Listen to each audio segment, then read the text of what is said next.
kulankan hadhimo sharafeedka ee xarunta madaxtooyada Somaliland uu madaxweyne Biixi maanta ugu sameeyay xildhibaanada iyo shirguddoonka golaha wakiilada ayaa waxaa ka soo qayb galay xubno ka mid ah golaha wasiirada, gudoomiyaha golaha guurtida, gudoomiyaha maxkamadda sare, duqa caasimadda Hargeysa, gudoomiye ku-xigeenka labaad ee xisbiga Kulmiye iyo mudan kale. ugu horreynna waxaa madashaasi ka hadlay gudoomiyaha golaha wakiilada Cabdirasaaq Khaliif Axmed oo isagu madaxweynaha uga mahad celiyay kulankaasi uu ku maamuusay mudanayaasha golahaasi. ilaahay baynu u mahadnaqaynaa marka koowaad mahadta ilaahay kadibna waxaynu ugu mahadnaqaynaa madaxweynaha jamhuuriyadda Somaliland inuu maanta halkan hadhimo sharafeed ugu sameeyay golaha wakiilada oo isu dhan run ahaantii waa habdhaqan soo jireen ah in golayaasha la doortay madaxweynuhu uu ku casuumo halkan marba kii jooga haddii ciduun tabayso inay dib u dhacday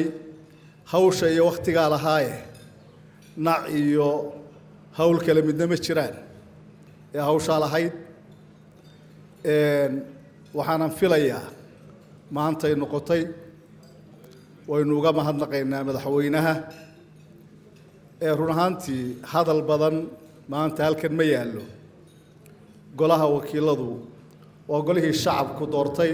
waxayna ka wakiil ka yihiin shacabkii soo doortay waxaana dhammaan hay-adaha dowladda ee halkan fadhiya isku xidha oo oday u ah madaxweynaha oo ah odaygii guud ee qaranka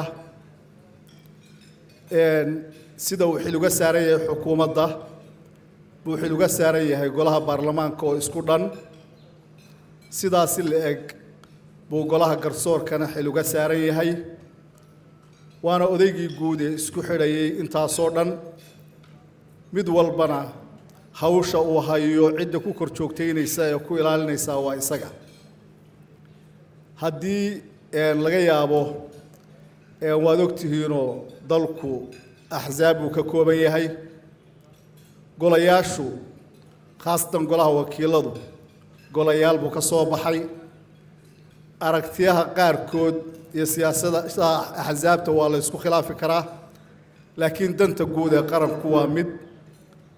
wayna ka dhaxaysaa haddii uun la maqlo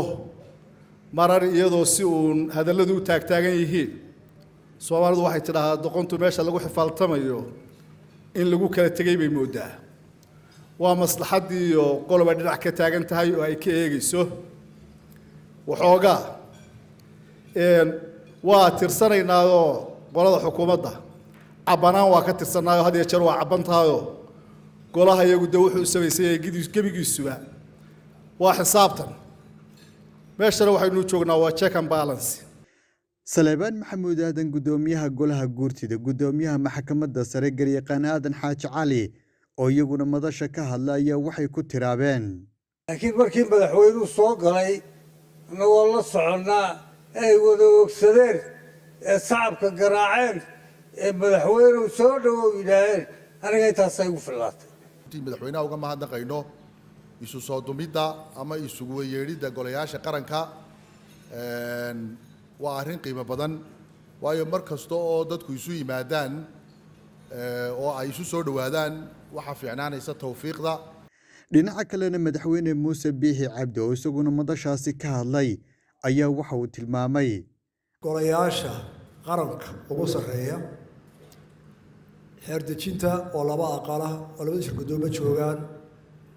maxkamaddii oo jooga guddoomiye maxkamadda sare iyo fulintii oo badankoodii jooga haddii ilaahay idmo inaynu noqonno xukuumad iyo dowlad